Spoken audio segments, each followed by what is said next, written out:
নীরব রাত, ফাঁকা রাস্তা, একজন মানুষ ক্লান্ত হয়ে বসে পড়ল।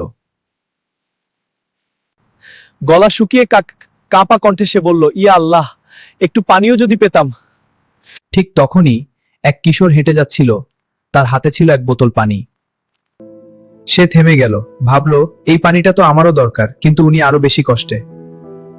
শেষমেশ কিশোরটি বোতলটা বাড়িয়ে দিল, লোকটি তৃষ্ণা মিটিয়ে চোখ ভিজিয়ে ফেলল।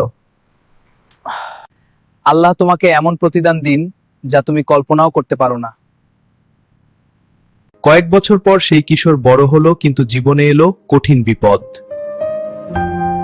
ঠিক তখনই এক অচেনা মানুষ তার পাশে দাঁড়ালো। ইয়া আল্লাহ, এক গ্লাস পানির সদকা আজ আমার জীবন বাঁচালো। রাসূলুল্লাহ সাল্লাল্লাহু আলাইহি ওয়াসাল্লাম বলেছেন, যে ব্যক্তি মানুষের কষ্ট লাঘব করে, আল্লাহ কিয়ামতের দিন তার কষ্ট লাঘব করবেন। ছোট নেক আমলকে কখনো ছোট ভাবো না, হয়তো সেটাই তোমার নাজাতের কারণ।